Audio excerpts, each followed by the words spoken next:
বাঁকুড়ার গন্ধেশ্বরী নদীর বুকে গর্ত কেটে চলছে পাকা কনস্ট্রাকশন নির্মাণ, তাও আবার দিনের আলোয়।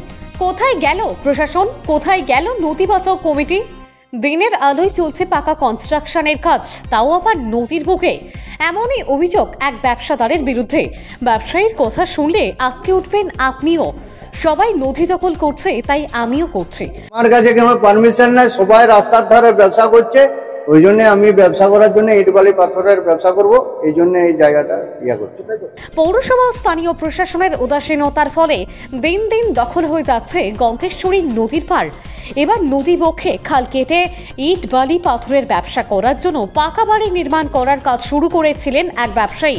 স্থানীয় কাউন্সিলরের নজরে আসতেই বাধা দেওয়া হয়। খবর দেওয়া হয় পৌরসভা ও বাঁকুড়া সদর থানার পুলিশকে। যদিও অভিযুক্তের দাবি সবাই নদী দখল করে পাকা নির্মাণ করছে, তাই আমিও ব্যবসা করার জন্য এই নির্মাণ শুরু করেছি। তবে পৌরসভার উদাসীনতার জন্যই দিনের পর দিন নদী বক্ষ দখল হচ্ছে বলে দাবি স্থানীয় কাউন্সিলরের। নদীটা কিছু করতে চাইনি, আমি এখানে ইট বালি পাথরের ব্যবসা করবো বলে করেছিলাম। বেকার ছেলে, আমারও পেট্রোল পাম্প ছিল আসছিল, আমি এখন সর্বশান্ত হয়ে গেছি, সেই জন্যই আমি এটা করতে চাইছিলাম। এখন তোমার কাগজপত্র দিয়েছে, দেখাও তুমি যে করবে এখানটা সরকারি জায়গা দখল করে তোমাকে সরকার দিচ্ছে। ঠিক আছে, আমি তুলে নেবো। আমি তো সকাল থেকে বেয়াদবি কথাবার্তা বলছি কি পারমিশন আছে আপনাদের? আমার কাছে কোনো পারমিশন নাই, সবাই রাস্তার ধারে ব্যবসা করছে। ওই জন্য আমি ব্যবসা করার জন্য ইট বালি পাথরের ব্যবসা করব, এই জন্য এই জায়গাটা করছি। কোথায় করছে? হ্যাঁ, কোথায় করছে? এই তো সতীঘাটে, সিনা লজের কাছে। তো এটা তো একবারে নদীর মধ্যে। তো না, নদীর মধ্যে করছি না তো, এইখানে তো ইট বালি পাথরের ব্যবসা করছি। তো এই জায়গা কি আপনার জায়গা? না, আমার জায়গা কেন হবে? কার জায়গা? পিডব্লিউডির জায়গা, পিডব্লিউডির জায়গা কোথায়? নাহলে মিউনিসিপ্যালিটির জায়গা হবে। আর কি হবে? ভেতরে তো, একদম নদীর ভেতরে। না, নদীর ভেতরে ওটা আমি করি না, ওটা তো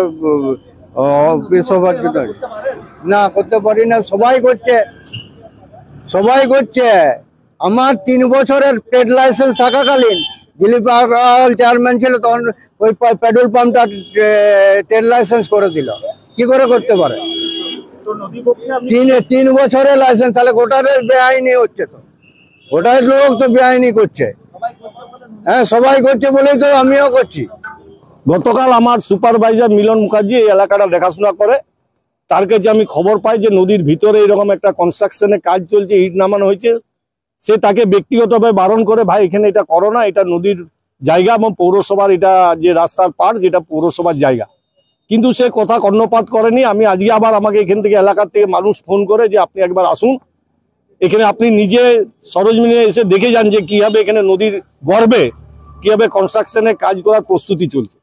আমি সঙ্গে সঙ্গে বাঁকুড়া পৌরসভা পৌরপ্রধানকে ফোন করি এবং আমার যে এসেই আছে তাকে ফোন করি যে এরকম ব্যাপার, তুমি ইমিডিয়েট ওখানে এসো। এবং পৌরপ্রধান সঙ্গে সঙ্গে সে ইঞ্জিনিয়ারকে পাঠায়।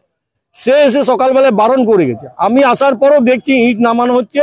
সে কোনো কৌশে তাকে বলতে গেলেই বলছে গোটা নদীর দখল হয়ে গেছে, সবাই করছে, আমিও করছি।